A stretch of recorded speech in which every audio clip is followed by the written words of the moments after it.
Hello students, how are you all? I'm sure you all are doing perfect and enjoying your studies too. So children, let's begin with our next chapter, which is sentences. A sentence is a group of words that expresses a complete thought. It begins with a capital letter and ends with a punctuation mark such as a period, full stop, a question mark and an exclamation mark. Characteristics of a sentence. First, complete thought. तो sentence जो है ये आपको एक meaningful sentence provide करते हैं, meaningful thought जो है प्रोवाइड करते हैं.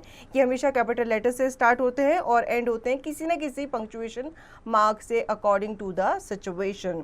तो पहला होता है complete thought. A sentence must express a complete idea or thought. It shouldn't leave you wondering what happens next.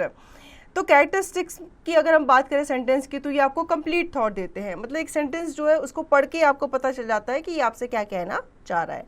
Examples, she loves reading. This is a complete thought. Because she loves reading, this is not a complete thought.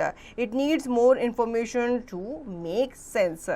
She loves reading, ठीक है, ये आपको information दे रहा है कि वो reading करना पसंद करती है. बिकॉज शी लव्स रीडिंग, अब यहाँ पे क्यों की आ गया, तो यहाँ पे क्यों की आने से सेंटेंस कंप्लीट नहीं होता. Second, capital letter. Every sentence begin with a capital letter. Example, the dog is playing outside. तो हमेशा जब भी आप सेंटेंस स्टार्ट करोगे आपका पहला लेटर कैपिटल ही होगा. Third, end with a punctuation mark. A sentence must end with a punctuation mark, either a period, full stop, a question mark or an exclamation mark. अपना कोई भी सेंटेंस आपको बिना punctuation mark लगाए and नहीं करना है, उसको यूं ही नहीं छोड़ना है. आप अकॉर्डिंग टू योर सिचुएशन या according to your sentence type आप उसमें full stop, question mark, exclamation mark वगैरह लगाएंगे. Example, she is my friend. Full stop आया क्योंकि यहाँ पे बताया गया है, इन्फॉर्मेशन दी गई है. ये आपका डेक्लरेटिव सेंटेंस है तो आपका यहाँ पे फुल स्टॉप आएगा. वेयर आर यू गोइंग, यहाँ पे क्वेश्चन मार्क आएगा. वाओ दैट्स अमेजिंग, यहाँ पे एक्सक्लेमेशन मार्क आएगा. Fourth, simple and clear. A sentence should be easy to understand and should communicate a clear idea.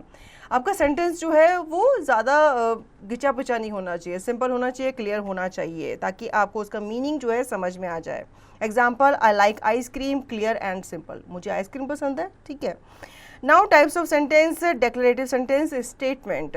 The dog barks loudly. I have a new book. I see stars in the sky. तो ये आपके declarative sentence होते हैं जिसमें आप कोई statement देते हो, कोई बात बताते हो. Second is interrogative sentences. Questions. Is it going to rain today? What is your favorite color? May I borrow your pen? तो ये आपके इंटरोगेटिव सेंटेंसेस होते हैं जिसमें आपके एंड में क्वेश्चन मार्क आता है क्योंकि आप सामने वाले से क्वेश्चन पूछते हो या सामने वाला आपसे क्वेश्चन पूछता है. Third is exclamatory sentences. Hurray, we have won the game. Wow, look at that beautiful rainbow. I can't wait for this weekend. यहाँ पे आपने देखा कुछ ऐसे आपके एक्सक्लेमेशन मार्क हैं जो यूज़ किए गए हैं. ये कब यूज़ करते हैं, जब आप सडन जॉय या सडन सैडनेस को दिखाते हो. Fourth, imperative sentences. Commands and request के लिए ये यूज़ किए जाते हैं, जैसे कि open the door, please, request कर रहे हो. पास मी द सॉल्ट, यहाँ पे भी आप रिक्वेस्ट कर रहे हो. कम हियर, यहाँ पे आप कमांड दे रहे हो, ठीक है. इससे रिलेटेड आपको यहाँ पे एक्सरसाइज दी गई है जो आप करेंगे. हम बढ़ते हैं आगे सब्जेक्ट एंड प्रेडिकेट की तरफ है. ये भी जानना बहुत ज़रूरी है कि ये क्या होते हैं. A sentence typically has two parts, the subject and the predicate. एक सेंटेंस के दो पार्ट होते हैं, सब्जेक्ट एंड प्रेडिकेट. सब्जेक्ट क्या होता है, द सब्जेक्ट इज़ हु और what the sentence is about. तो सब्जेक्ट जो है ये हमें बताता है कि सेंटेंस किसके बारे में है. Predicate, the predicate is what the subject does और एज. ये हमें बताता है कि सेंटेंस में सब्जेक्ट क्या कर रहा है. Examples, the busy bee, subject, flew around the flowers. Predicate. The cat, subject, is sleeping on the mat. Predicate. He, subject, runs every morning. Predicate. ठीक है बच्चों, तो यहाँ पे आपको इससे रिलेटेड एक्सरसाइजेस दी गई हैं जिसको आप करेंगे. Now declarative sentences. A declarative sentence is a sentence that makes a statement or gives some information. It tells us something. Declarative sentences ends with a period, full stop and do not ask a question or show excitement. तो decorative sentences आपके simple sentences होते हैं जिसमें आप अपनी बात सामने वाले को बताते हो, एक स्टेटमेंट आप देते हो, इन्फॉर्मेशन देते हो।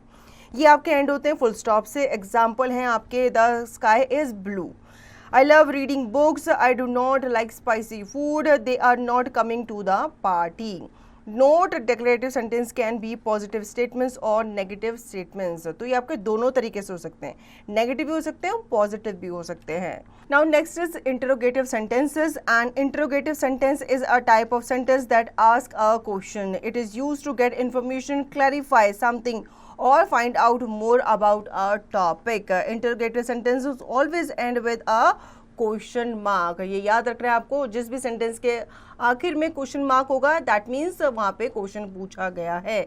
या आप भी अगर किसी से क्वेश्चन पूछते हो रिटन में तो आप अपना सेंटेंस एंड करोगे क्वेश्चन मार्क के साथ। Examples, usually question starts with one of the following words: what, who, where, why, when, how, which। तो क्वेश्चंस आपके इस तरीके से स्टार्ट होते हैं WH फैमिली के वर्ड्स से। What is your name? Which is your favorite cartoon? Why are the shops closed? How do you go to school? ये सारे के सारे एग्जाम्पल हैं आपके इंटरोगेटिव सेंटेंसेस के। Now compare the two columns and note the difference between a statement and a question. Statement है he is coming. Question, is he coming?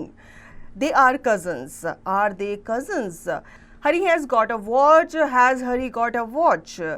You were ill yesterday. Were you ill yesterday? Radha loves. Does Radha loves? Cow eats grass. Do cows eat grass? Rama fell down.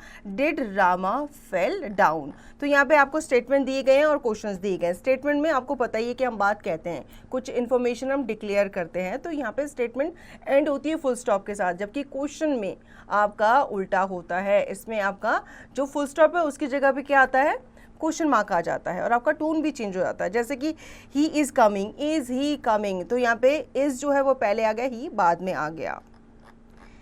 इससे related बच्चों आपको यहाँ पे कुछ exercises दी गई है जिसको आप कंप्लीट करेंगे और इसी के साथ आप इस चैप्टर को भी रिवाइज करेंगे और दी गई एक्सरसाइज की प्रैक्टिस भी करेंगे ताकि आपको ये चैप्टर और अच्छे से समझ में आ जाए।